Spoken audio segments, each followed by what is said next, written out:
Hello.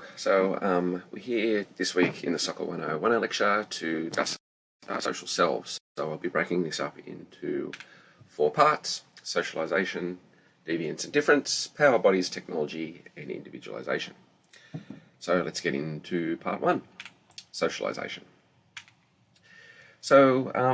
Basically, sociology is interested in, as we pointed out earlier weeks, that tension between structure and agency, and there's numerous other ways to kind of think between those kind of relationships between the individual and society. If you can think back to the sociological imagination, there was personal troubles and public issues, and this can map on to that kind of imagination as well. A key debate to think about socialization is the kind of relationship between biology and culture. On the one end of the debate, you have people that kind of think we are our genes and we kind of everything's predetermined for us because of that, a kind of biological determinism. On the other end, there's a kind of people that think we're kind of blank slate, a kind of cultural determinism, that we're solely the process of socialization. Really, most of the work we're looking at in this course, and for me, the more sensible understanding of how socialization work, is somewhere in the middle. That's a bit of both.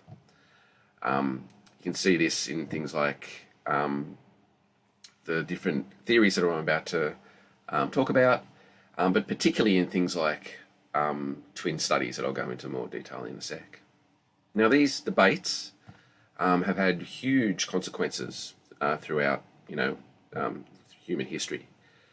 Something like eugenics, a kind of biological determinist point of view, where it was kind of the ethnocentric ranking of how some people are better and more worthy than others. This kind of notion of kind of junk science of eugenics was seen as a key driver of the Second World War and from Nazism.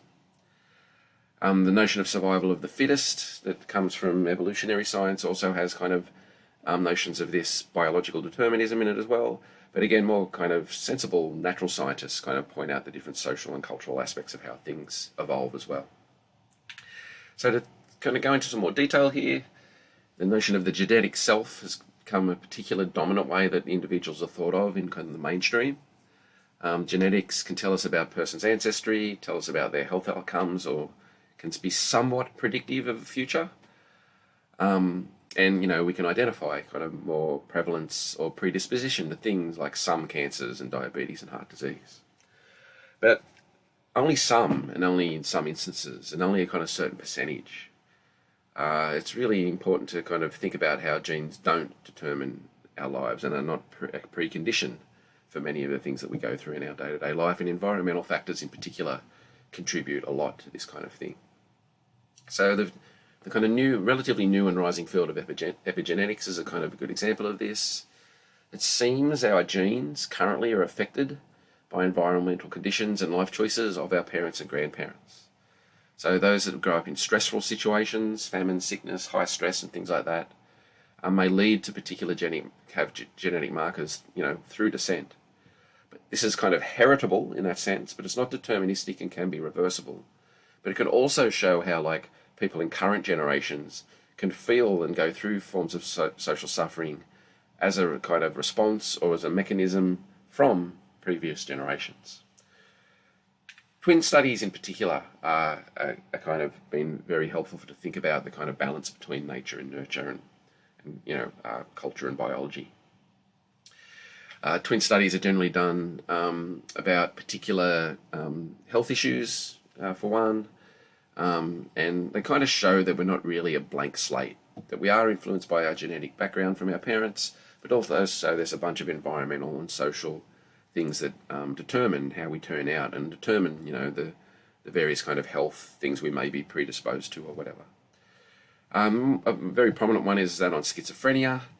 Identical twins, for instance, there'll be about a 45% chance that, they'll both have the same condition.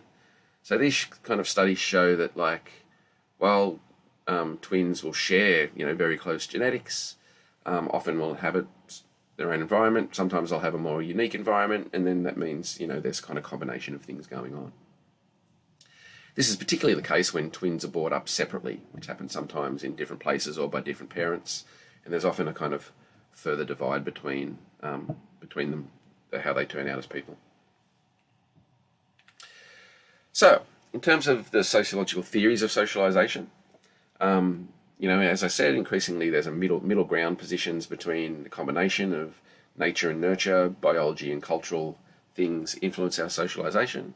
What I'm going to focus on now, though, is kind of the more social side of things, as I would, because it's a sociology course. So there's been a number of different theories and concepts to think about how we develop from, a kind of period of being a baby through a child, through a teenager, youth, and then into an adult. Most of these kind of understandings show that, those around us from an early age, our household, our parents, are the key influences on how we turn out and who we end up being. So in particular, the socialization of primary, secondary and tertiary are kind of a nice step-through way to think about this kind of stuff. Primary socialization occurs during infancy and early childhood, particularly the influence of close parents and family members. There's studies that show, for instance, that when, someone finds out whether the baby's male or female, they'll actually kind of hold the baby differently. They'll maybe a bit more rougher with a male baby than a female baby. These kind of tiny, micro interactions that happen in day-to-day life, therefore play a key role in terms of the socialization of how gender roles turn out. And we'll look at that later in the course in the week on gender. As you move out from the primary and as you get older, there's more and more influences start coming into your life. So secondary socialization occurs later in childhood. You start having friends, more and more people, meet more people, you go to school, start engaging with social institutions, maybe engaging with media. And so these start become influential on your understanding of the world and how you then start performing yourself. Tertiary socialization, happens later in life, as adult life. We don't just kind of get to say 18 and kind of the finished product. We still evolve and change throughout the rest of our lives. And this is particularly the case when you're an adult and you're faced with kind of sudden changes. Things like going to jail, getting divorced, moving overseas, being made redundant. These things can have profound effects on who you are as a person. So this version of socialization as a kind of step-by-step guide shows that we kind of start off with fairly narrow influences and then move out further in the world and more of the world starts to influence who we are. But definitely the most kind of key part of that socialization is that early period in the household. So we have, these theories tend to kind of look at symbolic interactionism, the very kind of micro interactions that we have in a day-to-day world as kind of how we learn to be a person, how we learn what the social scripts are, how we learn what's accepted in some situations and not in others. And this is very much key to these socialization processes. So our sense of self, therefore, is developed through social interactions, and the way that we develop meanings and understandings of things develops in our encounters with people and things and institutions and places.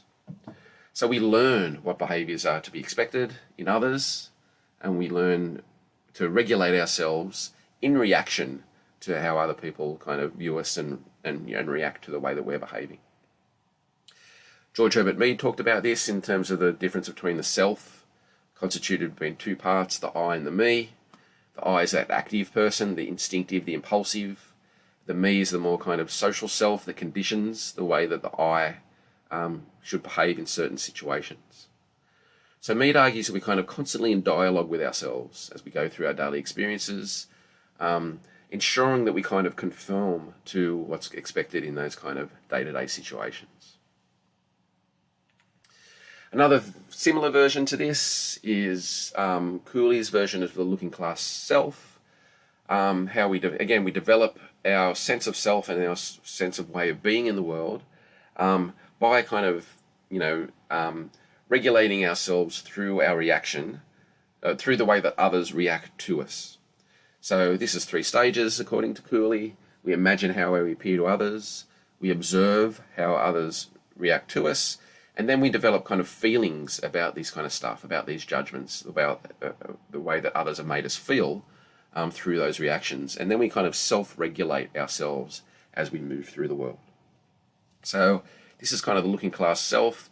We use others as a mirror to construct our sense of self. And this is particularly active in those early primary socialization stage. I think one of the more simple and eloquent ways of thinking about this is Irving Goffman's work, what's called the dramaturgical analysis, but essentially this is kind of, dramaturgical here alludes to how we perform ourselves. We perform different roles of ourselves in different parts of our lives, kind of like being on stage. Now what he means by that is that, say, when you're hanging around with friends, you'll probably perform a different version of yourself than when you're at work or when you're in the classroom. Now we do that in the sense that we treat those different social situations like stages, and we learn the lines. We know the scripts for what those different stages require of us to act out those roles.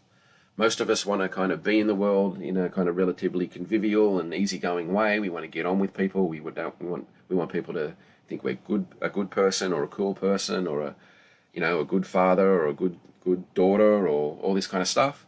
So these are particular roles that we know how that's meant to look, we know how that's meant to work, and we tend to play those roles out in those different social situations. Again, referring back a little bit to the mirror thing, this is what Goffman called impression management. We try to control the way others perceive us by performing different versions of ourselves in different social situations. And I think this kind of makes a lot of common sense, right? You can kind of, this kind of sense of how we're socialized and then play out these roles in different parts of our lives, kind of rings very true. And I think Goffman's very useful for thinking about how these things work. He does point out this is kind of backstage where you can kind of be yourself in inverted commas, and maybe that's like, I don't know, when you're by yourself and feeling a bit more free of kind of social constraints, I don't know, singing into a hairbrush in front of the mirror or something. But even in those situations, you're still kind of constrained somewhat by expectations and roles and the things that you know and the things that you like, I suppose, is what you're playing out there. So dramaturgical analysis is the different ways that we're kind of socialized into the world to play out specific roles. And when we really notice this, I suppose, is when someone doesn't do it. When someone, I don't know, talks loudly in class or stands the wrong way in an elevator or I don't know, picks their nose in public or whatever. These things are kind of not seen as normal. And so when people aren't playing their role, they tend to stand out. And as we'll talk about later in the lecture, this is where kind of notions of deviance and normal versus deviant become important ways to think about what's going on here. And particularly for those who are deemed deviant, that means there's all kinds of extra constraints put on who they can be and what they can do. Okay, so that's kind of a very quick skirting through the notion of socialization. I'll come back in part 2 to talk about deviance and difference.